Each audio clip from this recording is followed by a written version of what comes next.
Hello and welcome to this very special episode of Newshour.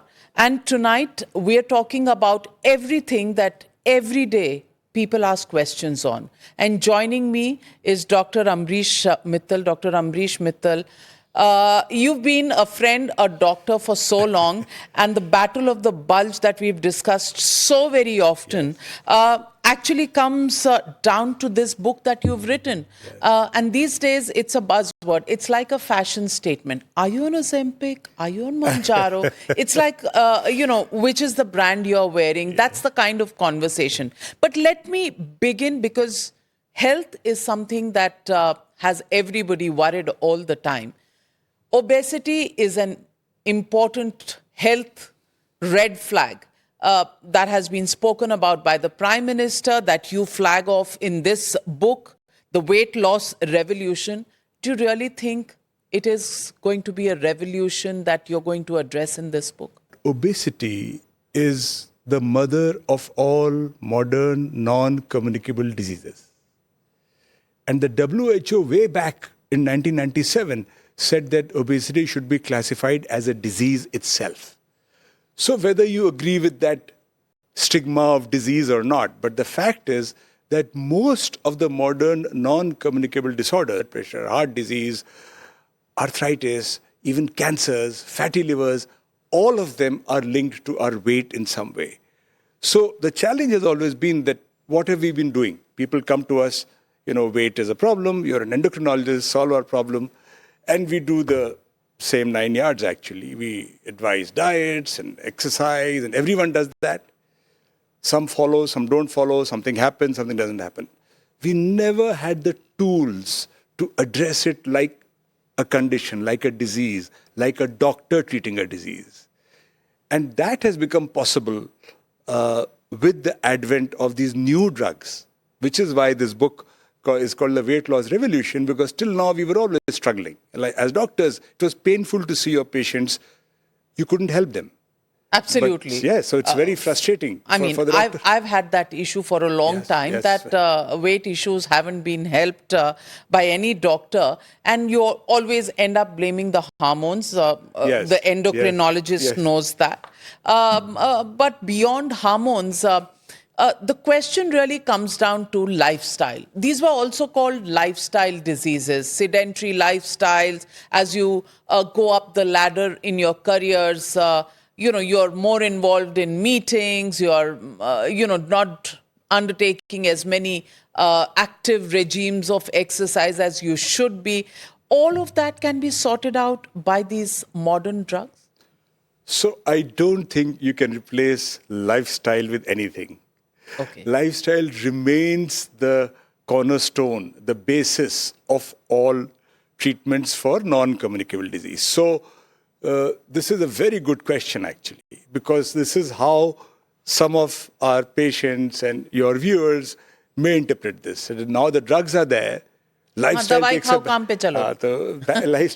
backseat, but actually lifestyle has to be there. And everyone has to go through the same drill of a healthy diet, regular exercise, which is increasingly hard in metros in particular. I have patients who commute from Noida to Gurgaon and all. I mean, how can you expect them to take out time for themselves? But I'm just saying, so those factors will remain, because after all, the increase in obesity in India is linked to lifestyle. The increase in diabetes, which is a consequence of the increase in obesity, is also linked to lifestyle. Let me ask you, the option earlier was A, drastic dieting, B, yes, if you can afford a lifestyle which concentrates on long periods of exercising and, activities to bring down your weight, or maybe surgeries. Do you think these drugs now will replace the surgery part, at least, given the fact that surgeries always carry with them some risk factors? Are these drugs without those risk factors? So let me put it like this. What you said again is it's spot on, absolutely right. Number one is the lifestyle measures, and then there is surgery, which was left for the extreme cases. There is a huge gap in between these two. And that gap we were not able to fill. And we just said same, lifestyle, nahi ho raha, to phir operation sochte hain, kya kare, kaise kare. Yeah. And 9 out of 10 patients who require surgery would not get it done. I mean, after all, surgery is surgery. But that gap now is being successfully filled in by this medication. Many people and all of us read about these side effects of these wonder drugs, as they are being called. Some say that there has been blindness, which is temporary, which is... how safe are these drugs, number one? And number two, originally these were meant for diabetic patients. Yes. Can non-diabetic patients also use this just as a drug to address obesity? Yes. So let me answer your second question first. So these drugs are a class of drugs called GLP-1 drugs. GLP-1 is a hormone that is secreted from our gut. Whenever we eat something, it stimulates the pancreas to produce insulin, suppress glucagon, all those things. But it also goes to the brain. Okay. And it controls our appetite and satiety, right? Now, the problem in using GLP-1 is that if you give GLP-1 to somebody, it breaks down in a few minutes. Okay. These drugs have cracked that code that they last much longer. They attach to the GLP-1 receptor everywhere and stay there for long. What has changed? We've been using GLP-1 drugs for diabetes since 2005. So they've been there. And we have enough experience to vouch for overall safety of this class of drugs. What has changed is that in 2018 or so, when semaglutide first came out, then you have a GLP-1 drug which actually produces weight loss of 15% or more. That was unheard of before this. So that has changed. So I think these drugs were originally developed for diabetes, and they produce some weight loss. The earlier predecessors to these molecules, they all produce some weight loss, but never exciting enough to make a real change, But these drugs, because they are doing that, this happy side effect was so exciting that the main treatment, the main indication became obesity. Diabetes is always there, but they can be used for people with obesity without any diabetes also. So that's quite important. What's the downside? So the side effects are important because there can be no drug without side effects. It is impossible. Anyone who says, I have developed a drug that has no side effects, not aspirin has side effects, anything you take, but even paracetamol, so many things. So first are the day-to-day side effects. So when you start these medications, there is a large number of people, 30% or so, develop some nausea, which can be very minor, and some people say it doesn't matter, but for some it can be distressing, but it passes off. So nausea is one. In how much period does it pass off? Few weeks, yeah. Then reflux, and regurgitation. Then extreme cases of nausea, vomiting also. Vomiting also can happen once in a while, Then constipation and diarrhea both. So it has all to do with the gut. GLP-1 is a gut hormone. So these side effects are not uncommon. They are managed with regular symptomatic treatment. What you would do for constipation, take some, some laxative. For diarrhea, you would take something. So you have to take regular or anti-nausea drugs so there's no specific remedy, but it is all about using symptomatic treatment, being in touch with your doctor, and hanging in there. So you're saying supervision extremely important, regular supervision. I think that is the key. And what I fear, amidst all the excitement that I have as an endocrinologist, that we are getting these tools and using them very successfully, is the fact that I am genuinely concerned about people on the street ask me, any dinner I go to, people ask me, should I start it? I said, I don't even know what you have. Yeah. It's become like anything that is cosmetically linked becomes like that. The high society always wants a quick fix solution. That is a challenge. It should be under supervision, not just because of the gut problem, which you've said.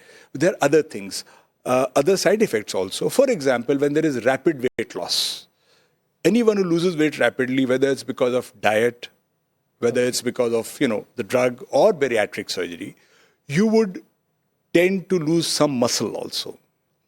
So the muscle loss that accompanies these drugs is not because of the drug. It is because of the rapid weight loss that happens. So we have to teach our patients correct How protein to address intake. that. Yes, correct protein intake, strength training, all that should be part of it. But if somebody was running away from exercises and having Mounjaro and Ozempic, Yes. you're saying that's not happening with this. You have to do weight training. You have to spend time on your Yes. daily exercise routine, Yes. even if these drugs are being consumed and are having impact. So what happens, Navika ji, is that when people take these drugs, they get results. They get results for their efforts. So Okay. they are very much more motivated to diet and exercise, because otherwise, people exercise and nothing happens. So that's why what I'm finding is that it's much easier to motivate people to continue diet and exercise. So these are the other major component is muscle with these drugs. You asked me about vision loss and other things. So those are exceedingly rare things still being studied, not firmly established. NAION is one eye condition which has been described, but it's not in clinical trials. It's in large databases where they're finding some correlation. I think it's too early to really worry too much about that. But in our case, we still, as abundant caution, ask our patients for an eye exam before initiating these drugs, even non-diabetic. Okay, so that if there's any Find something underlying, then Okay. you may. You- This is just being cautious. We don't know yet. There's no guideline. Okay. You say in your book, currently available GLP-1 drugs produce weight loss between 10 and 20% of total body weight, which is immensely beneficial for health. Future drugs from the same stable may cause greater weight loss. But isn't there a danger that these medicines, which are meant to treat type 2 diabetes or a condition of that kind, might just end up being used for weight loss more than what they were originally meant for, which is diabetes? That's already happening. It's already happening. The use of these drugs, the popularity of these drugs. A new anti-diabetic comes every year. People hardly talk about it. Sometimes you'll interview me for some new discovery. But this is exciting for everybody because it's about weight, whether diabetes is present or not. I definitely think they'll be used more and more for people who don't have diabetes. So one particular patient study that you have spoken about in the book, a patient who was originally more than 100 kgs and diabetic, claimed that while both injections, Ozempic and Mounjaro, were delivering results, in the case of Ozempic, it made him feel gassy and irritable, and in the case of Mounjaro, it resulted in a lot of burping and flatulence. So you spoke about this gut health, but you're saying 30% of the people, is that a condition people can actually live with to lose weight? So I think that, even if this condition, these side effects continue all the time, perennially, then I don't think people will be happy. It won't last. Most of the time what we see is that these side effects, they sort of wear off over a period of time. But if someone is consistently feeling uncomfortable, I don't think that very long-term benefit also. For years, you're going to suffer that. One important point here. These side effects maximally occur in those who have large meals.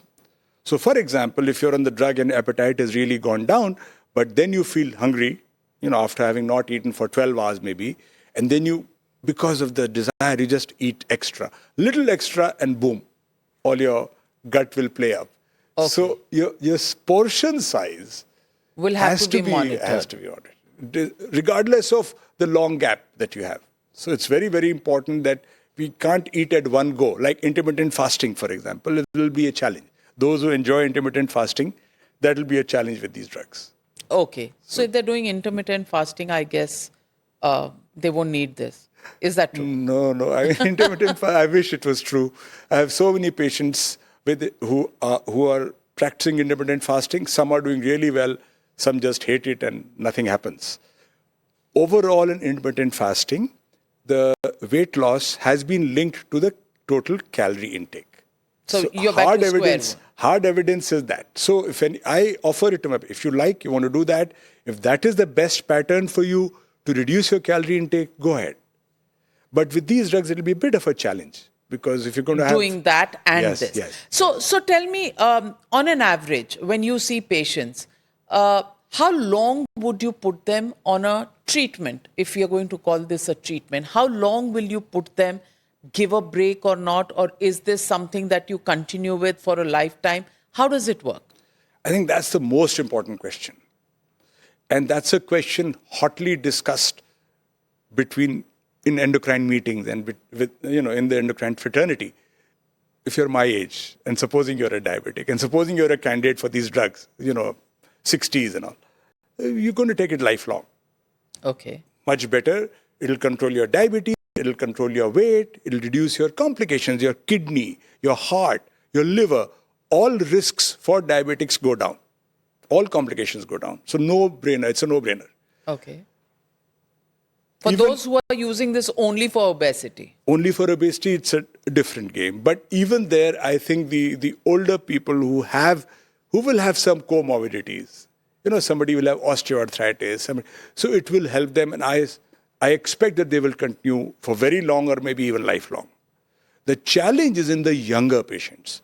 Challenge is in a girl who wants to take it for PCO, polycystic ovary, 20-year-old girl, and wants to lose weight and, obviously get her polycystic ovary condition out of the way. There it's a challenge because they have to be stopped before you plan pregnancy. Okay. And then when do you start after pregnancy, after lactation? Meanwhile, the weight will go up. So all those challenges remain. We don't know. It's very easy sometimes for Americans to say, oh yeah, it's a lifelong condition, so lifelong medicine. But it's okay for certain category of patients to say that. And a certain age group. And certain age groups. But I'm not so confident that I will say this to my younger patients. So what do we do for them? After all, the problem is that if so you do have younger patients coming in for this? Yes. How many patients on an average would you sort of treat, let's say, in a week? So we presented some of our data at the Delhi endocrine meeting. That is already 3 weeks or 4 weeks ago.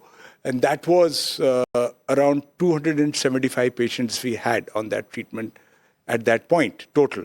And I think the number is more than 400 now because the drugs weren't even licensed at that time. They were just coming into India.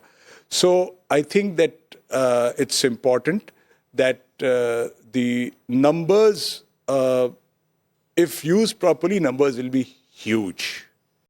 Are you saying these drugs are available in India now over the counter, or are they only prescription drugs? How many people are actually going through the monitoring of a doctor for the administration? How many are using this just for cosmetic purposes? Can you give us a little bit of an idea about that? So I don't have any numbers, but the truth is that now they are available on prescription. They'll never be OTC. Okay. But on prescription, they are easily available. It can be prescribed, by anybody. So any doctor. So not necessarily an endocrinologist. No. So any Which doctor. is a danger?